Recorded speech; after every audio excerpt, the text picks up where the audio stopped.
Les micros. Oui, bonjour à tous. Bonjour Mélanie. Bonjour Hervé.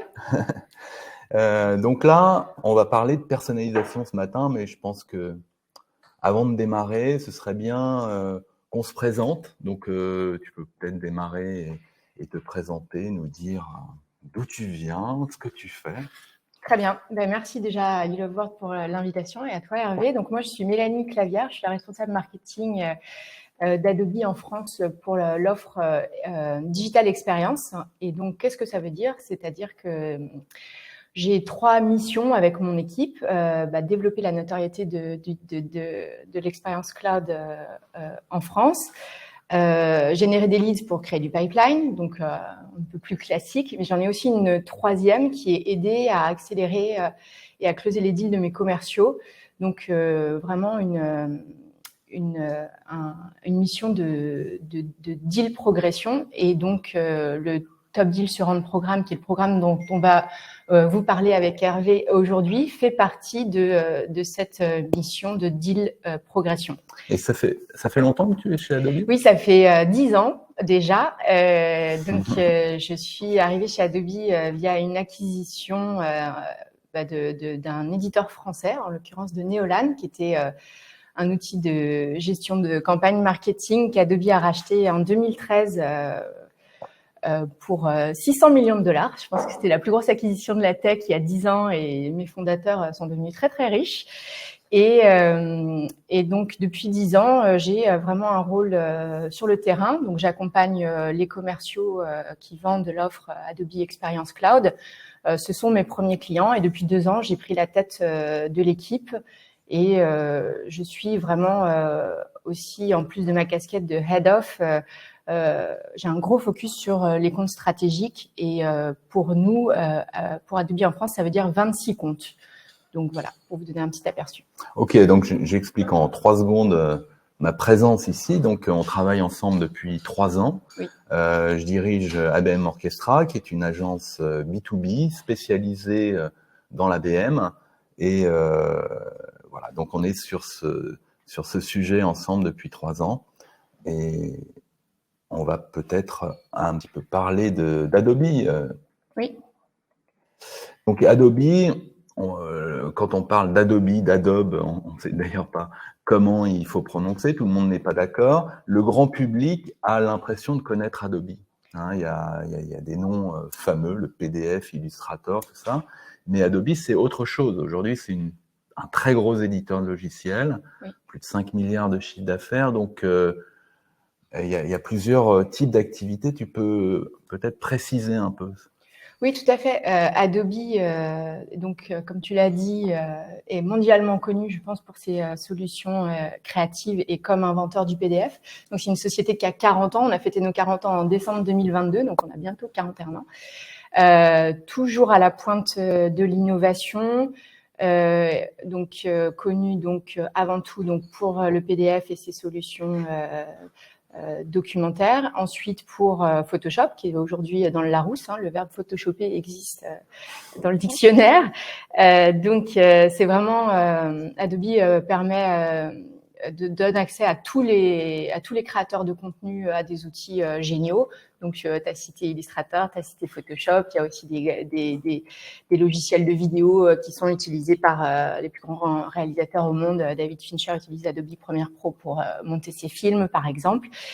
Et tout ça pour dire que Adobe, oui, est assez méconnu encore sur le segment B2B, Enterprise et Experience Cloud, alors que c'est une offre qu'Adobe a développée il y a déjà 15 ans par croissance externe, en fait, pour vous donner un peu l'historique.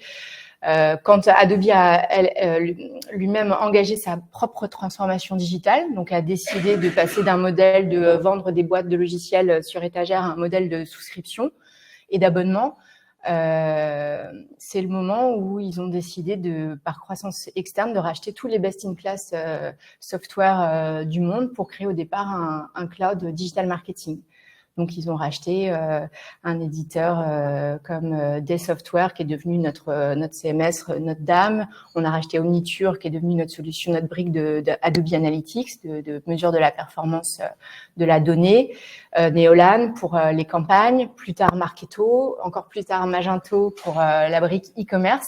Et donc, en fait, cette consolidation et cette création du digital marketing a fait que Adobe se positionne désormais comme leader sur le segment de la gestion de l'expérience client. Et le fait d'intégrer des plateformes extérieures fait que vous êtes déjà intrinsèquement interopérable avec Exactement. les autres plateformes. Totalement interopérable et on travaille pas du tout en circuit fermé.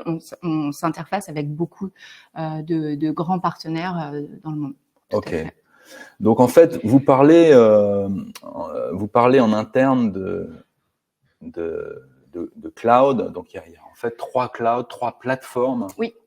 Chez Adobe. Moi, je viens de le dire, je pense, mais c'est important de noter la variété du coup des personas qu'on adresse via ces 3 clouds. Donc le cloud le plus connu, Adobe Creative Cloud, qui libère la créativité de tous, c'est vraiment nos personas, les créatifs, les designers, les studios, la communication, tout à fait. On a un cloud, donc le cloud du PDF et d'Acrobat, plutôt de gestion documentaire, qui aussi englobe aujourd'hui la signature électronique. Là, on est sur des fonctions peut-être un peu plus support et transverses de DAF, de RH, d'achat, IT toujours qui infuse pour tous les clouds évidemment, et Experience Cloud dont je m'occupe, qui là adresse des métiers, donc les métiers du marketing, du digital, du e-commerce, de la data, une variété de métiers, tous liés à la gestion de l'expérience client. D'accord. Donc, comme tu le disais, il y a énormément d'interlocuteurs à l'IT qui s'occupent à la fois de l'infrastructure, des données clients et qui font le lien entre les différents acteurs au sein des entreprises. Donc, c'est des interlocuteurs privilégiés chez vous. Oui, des gros prescripteurs, oui, tout à fait. Ok. Donc, multitude de cibles au sein des entreprises, ce qui n'est pas facile à gérer, mais aussi multitude de secteurs. Tous les secteurs sont utilisateurs ou presque de vos solutions. Oui, tout à fait. Comme on se positionne vraiment sur la transformation digitale des grandes entreprises, on adresse de fait tous les secteurs. Et si je peux citer que quelques références clients pour vous éclairer et donner des exemples concrets, je peux citer Accor, donc qui est leader mondial de l'hôtellerie hospitalité, qu'on accompagne sur la gestion de son expérience en ligne et donc gestion de ses sites web notamment. Je peux citer le Real Madrid qu'on accompagne dans la gestion de ce qu'on appelle aujourd'hui dans le média et entertainment l'expérience des fans. Donc notre plateforme, notre CDP, notre Adobe Experience Platform aide à adresser en temps réel ses fans et à gérer l'expérience de fans donc sur le bon canal au bon moment avec la bonne interaction, et ça c'est très très puissant.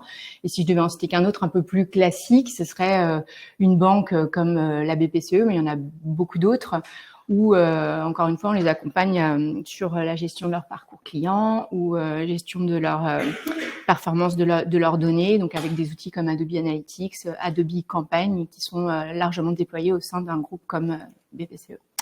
D'accord. Donc c'est impressionnant. Il y a même Stellantis qui est dans l'industrie, et il y a d'autres industriels, Schneider Electric et autres. Stellantis, vous concevez toute leur plateforme e-commerce pour les aider à passer d'un modèle B2B à un modèle B2C où ils vendent directement leurs véhicules en ligne. Oui. Quand on parle transformation digitale, je pense qu'on touche au business model, et donc on accompagne ces grands acteurs où on est dans un monde en pleine mutation à se transformer et à changer leur business model. Donc forcément, des outils de transformation numérique contribuent à transformer ces business models. C'est ça qui est intéressant. Donc on comprend mieux, en fait, compte tenu de la variété de vos cibles, que la personnalisation est au cœur de votre démarche. Ça a toujours été un des piliers de votre développement chez Adobe, un des credos de vos solutions. Oui. Mais est-ce que tu peux nous dire concrètement comment toi, tu utilises les outils Adobe au quotidien avec tes équipes pour vraiment adresser les bons messages au bon moment et aux bonnes personnes? Oui, tout à fait. Nous-mêmes, on est premier utilisateur de notre plateforme et de nos solutions logicielles. On s'appelle le client zéro, on est l'Adobe Customer Zero. Client zéro. Oui, on est le client zéro.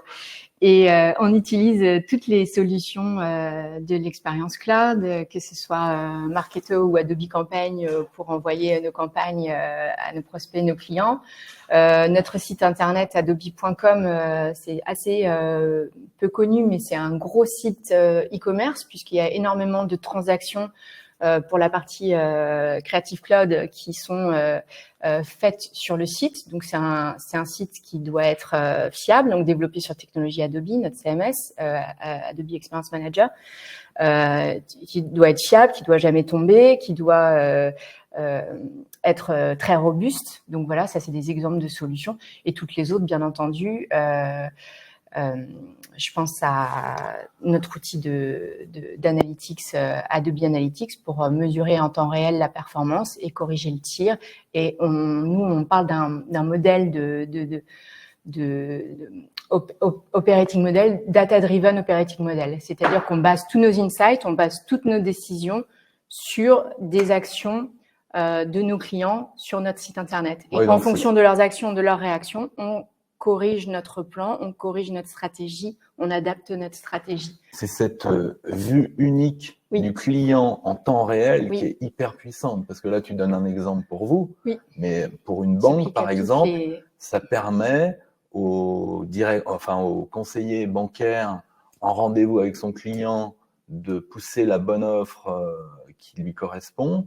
Ça permet aussi en parallèle de déclencher des segments dynamiques pour faire des offres en outbound. Donc, c'est hyper puissant. Donc, en fait, votre site web, il s'adapte aussi bien au freelance qui va commander sa nouvelle version d'Illustrator qu'au grand compte qui a son site web personnalisé en fonction des visites. C'est ça. Très bien.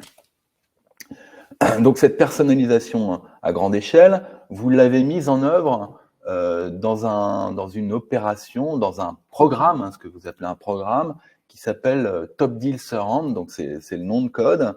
Et donc, est-ce que tu peux nous donner un peu l'origine historique de ce programme Top Deal Surround qui prend de l'importance chez vous? Oui, tout à fait. En fait, il y a un facteur déclenchant très fort quand on s'est tous retrouvés confinés chez nous en 2020 et donc on avait beaucoup moins de possibilités d'engagement de nos cibles, quelles qu'elles soient, puisque nos commerciaux ne pouvaient plus se déplacer, ils étaient chez eux.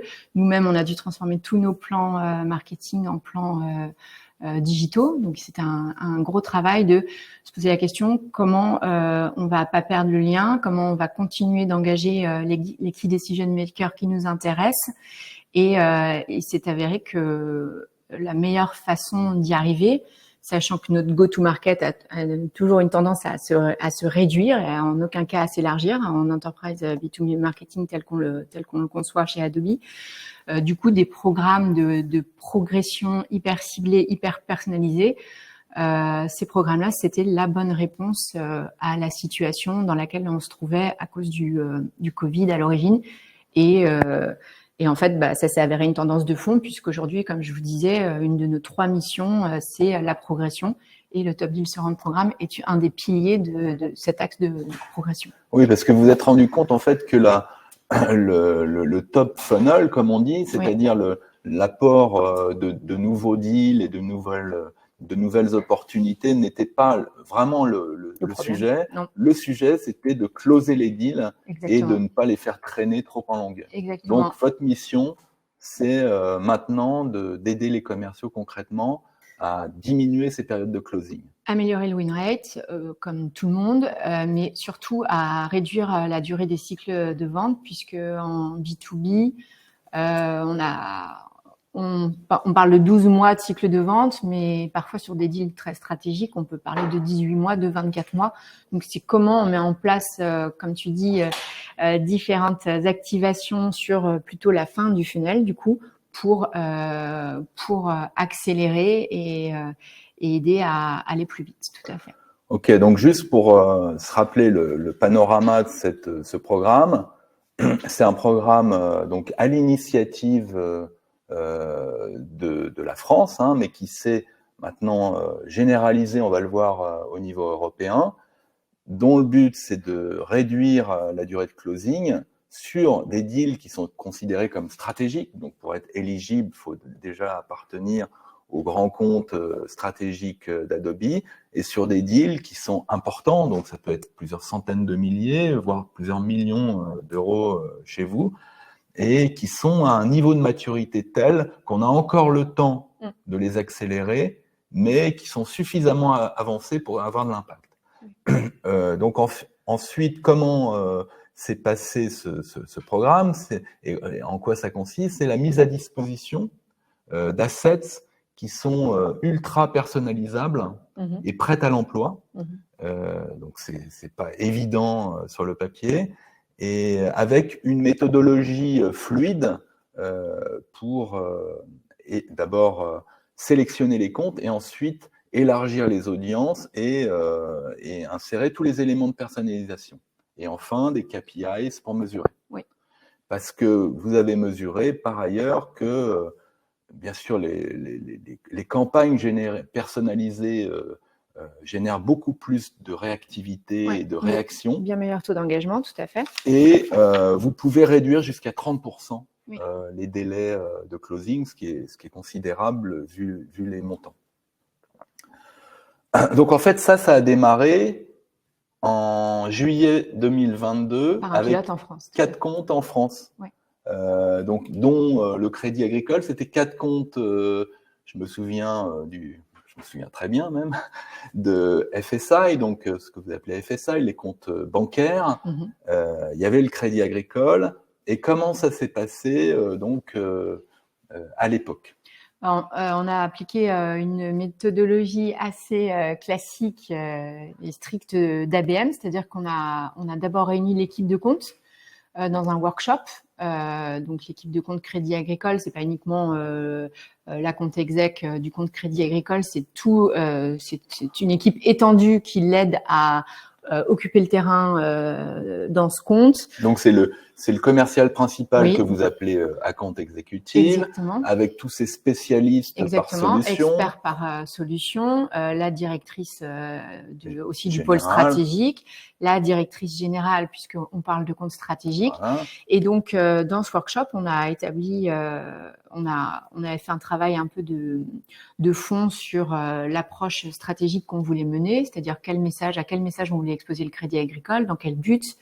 Qu'est-ce qui était le plus pertinent? On a étudié certains verbatim. Tu peux peut-être quelle proposition de valeur par rapport aux solutions Adobe pour le Crédit Agricole? Exactement. Et donc on a essayé d'articuler tout ça et on a essayé de le transformer en assets qu'on a. Donc des campagnes, voilà, des campagnes, des accroches. On voit l'accroche là.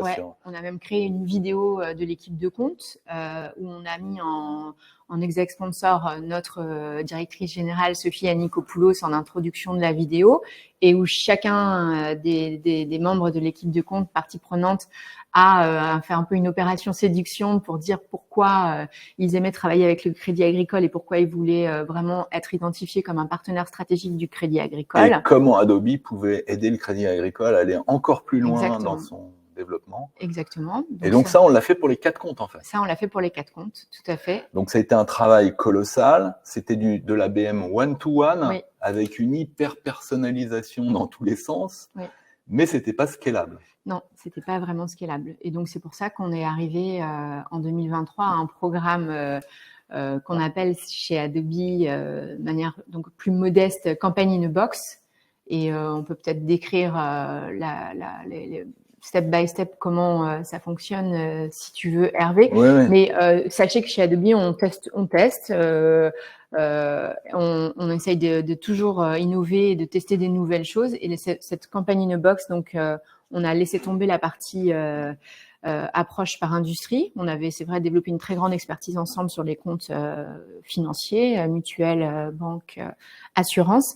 Et là, on a rejoint donc au niveau IMIA les campagnes Innobox et le Top Deal sur un programme pour avoir une approche plutôt par centre d'intérêt.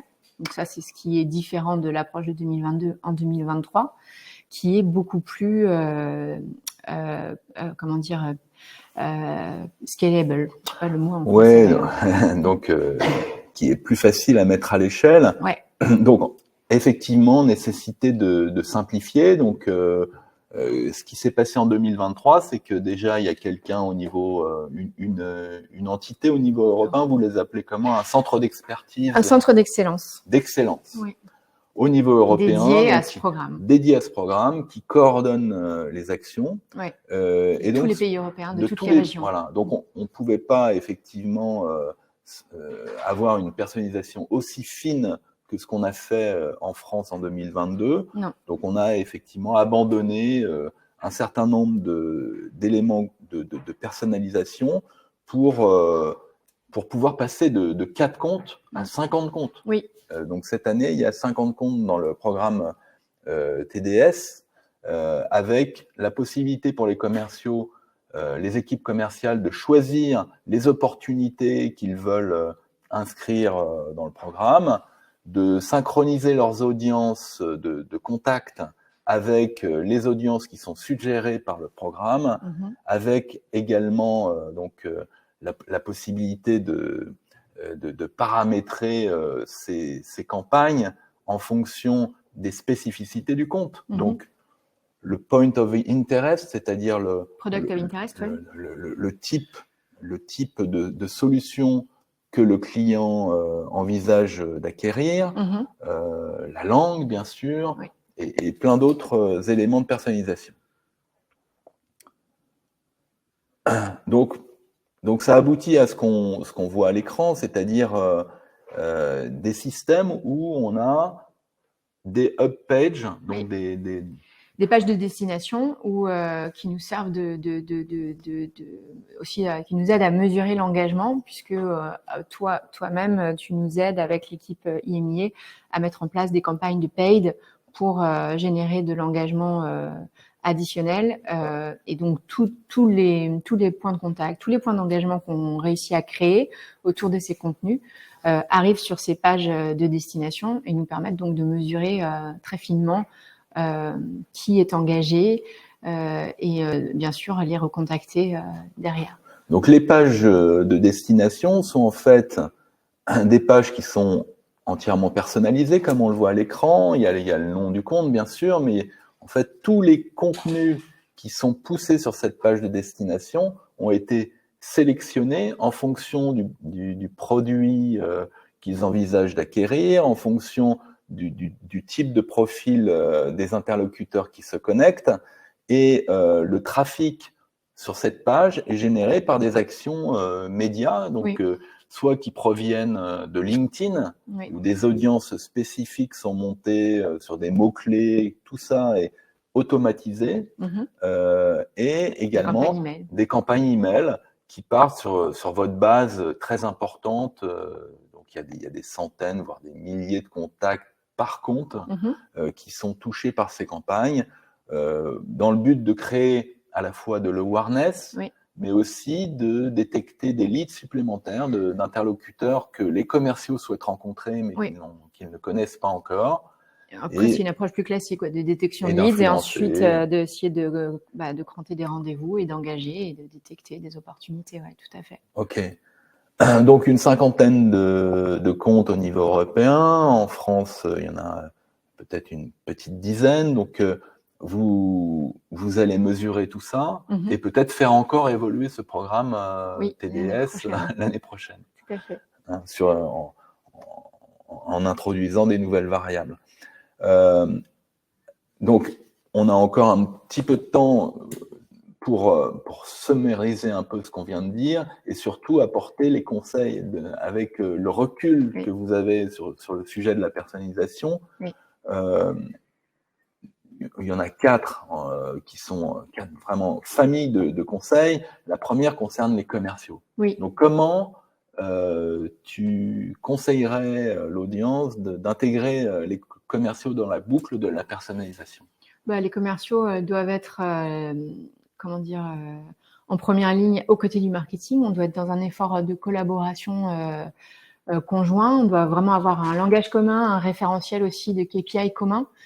Sinon, ça peut pas fonctionner. Et si le commercial n'est pas impliqué ou engagé dans le programme marketing pour son compte, on sait que c'est voué à l'échec. Donc, il faut une implication très suivi du commercial. Donc, je pense que faire travailler ensemble, c'est bête de le dire, même je trouve que c'est un peu une évidence, mais c'est absolument obligatoire de faire fonctionner et bien collaborer les fonctions marketing et commerciales. Et donc là, dans le programme TDS, les commerciaux choisissent les comptes. On leur a donné une grille pour leur dire dans quelle mesure. Une grille de sélection, et c'est eux qui ont le dernier mot sur et c'est eux qui nous disent, souvent on leur soumet même notre propre sélection, et ils sont tout à fait en mesure de nous dire non, ce compte-là, je pense pas que ton approche marketing va être clé ou va m'aider, donc je préfère ne pas le privilégier et privilégier tel autre compte. Donc c'est son choix, et donc si c'est son choix, forcément ça induit que derrière il sera engagé dans la réussite du programme à nos côtés. Ouais. Et donc il y a une synchro permanente des audiences pour pas marcher sur les mêmes territoires. Tout à fait. Et donc la mesure de KPIs commun, parce qu'effectivement c'est du win-win. Oui. Plus vous avancez dans ce programme TDS, et plus les commerciaux sont aidés et entourés par le marketing pour les aider à clore plus facilement. Mm-hmm. La deuxième élément de conseil, c'est au niveau des éléments de personnalisation. Effectivement, quand on fait de l'ABM one-to-one, on a tendance à tout personnaliser, à se retrouver sur des segments minuscules. Oui. Et donc, ça multiplie le travail, la complexité aussi dans la mesure des résultats. Mm-hmm. Donc, toi, tu recommandes vraiment d'avoir des drivers avec une vue d'hélicoptère et des choix. Je pense que d'expérience, le one-to-one, c'est un vœu pieux, mais on est rarement, que ce soit dans toutes les organisations, assez staffé malheureusement, ou aussi assez doté de budget, les budgets qui vont avec pour faire du one-to-one performant. Donc, je pense que envisager des clusters, que ce soit verticalisés ou par centre d'intérêt, et une personnalisation plus light, c'est la clé pour continuer à quand même faire un petit peu de volume et ne pas se retrouver, comme tu dis, sur des micro-segments qui parfois peuvent ne pas démontrer leur ROI, quoi. Ouais. Et ça, c'est très important. Nous, on est mesuré sur un ROI, et si le ROI n'est pas au rendez-vous, le programme ne peut pas continuer. Donc, je pense qu'il faut faire des choix. C'est frustrant parce qu'on veut, comme tu dis, tout personnaliser et on ne peut pas. Donc, il faut choisir. Nous, on est aussi du coup dans une démarche permanente de test and learn, test and fail. On n'a pas toujours réussi. On a des comptes sur lesquels on s'est planté un peu et où le ROI n'était pas au rendez-vous.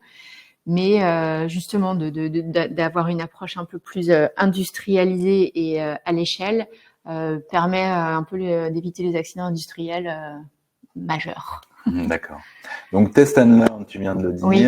Rester agile, essayer de corriger en permanence, d'ajuster en permanence, piloter vraiment sur la base des résultats en temps réel. Et ça, c'est pas simple à faire parce que ça demande beaucoup d'énergie, beaucoup de temps.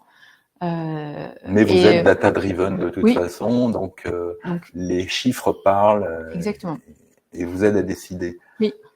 Et dernier point de conseil, et ça c'est exceptionnel vu de l'extérieur, c'est le virage à 90 degrés que vous avez fait dans les KPIs de mesure d'efficacité du marketing. Il y a 3 ans encore, vous étiez mesuré au nombre de MQL, donc les leads qualifiés que vous envoyez au marketing. création de pipeline pure et on a vu que finalement, ça n'avait plus trop de sens. Non. Donc là, le management n'a pas hésité à changer carrément les règles du jeu. Oui. Et aujourd'hui, c'est différent. Aujourd'hui, c'est différent. Et sur nos comptes stratégiques, on n'est même plus mesuré sur la création de pipeline. Donc c'est frustrant pour un marketeur. Totalement. On est mesuré sur notre capacité à influencer les deals dans ce pipeline. Et qui dit influencer, c'est un KPI qui s'appelle chez nous l'influence to close et qui mesure le nombre de touches qu'on est capable d'avoir sur tel ou tel deal. Et pour avoir être reconnu sur notre influence à closer tel ou tel deal, il faut un minimum de 10 touches par deal. Donc une touche, ça veut dire une personne qui est liée dans le CRM à une opportunité, oui, tout à fait. doit demander un livre blanc, télécharger un livre blanc. Voilà. On essaye d'apporter un poids, donc on appelle ça de la weighted attribution en fonction du type d'engagement. Donc on va pas scorer de la même façon un exec qui est venu dans notre loge d'hospitalité participer au quart de finale de la Coupe du Monde de rugby, ou quelqu'un qui a juste téléchargé un livre blanc. On va pondérer le score, bien entendu, mais in fine, ce qu'on mesure, c'est notre influence à closer des deals, et plus du tout les KPI standards de création de pipeline, en tout cas sur ces comptes stratégiques. Après, sur d'autres segments chez Adobe, bien sûr, le driver reste la création de pipeline. Mais pas super, là. Super. Merci beaucoup, Mélanie. Merci. On a une double question. Ouais. Double question. De Nadia. On va pouvoir chacun de nous y répondre alors. Après combien de temps vous faites la révision de vos KPI et comment vous trouvez un bon équilibre entre 100% de personnalisation et scalabilité? Ouais. Après combien de temps nous, on est une société, donc un modèle SaaS où on est on révise nos plans quarter après quarter, donc trimestre après trimestre, et on n'hésite pas à corriger le tir trimestre après trimestre si les indicateurs de performance sont mauvais. Mais je serais honnête en disant qu'on les corrige à la marge, mais annuellement, on adapte notre go-to-market, on révise nos KPI de manière drastique s'il le faut, si c'est nécessaire. Oui, c'est ça. Et la deuxième partie de la question, sur la 100% de perso, qu'est-ce qu'on pourrait dire? Moi, je pense que c'est un vœu pieux de penser qu'on peut faire 100% de personnalisation. Oui, alors l'intelligence artificielle aide beaucoup on n'en a pas parlé, tout à fait. Effectivement à avoir de multiples facteurs de personnalisation et pouvoir driver donc ça il y a énormément d'AI qui est disponible notamment dans Analytics. Mais en termes de personnalisation de contenu, pour répondre, moi je pense que le TDS, là, je pense qu'on est sur plutôt 50-50. On est sur du 50 custo et 50 standard. Et déjà, c'est beaucoup. Donc c'est très bien. Voilà, donc perso, pas à pas. Oui. Merci. Merci. Bonne suite.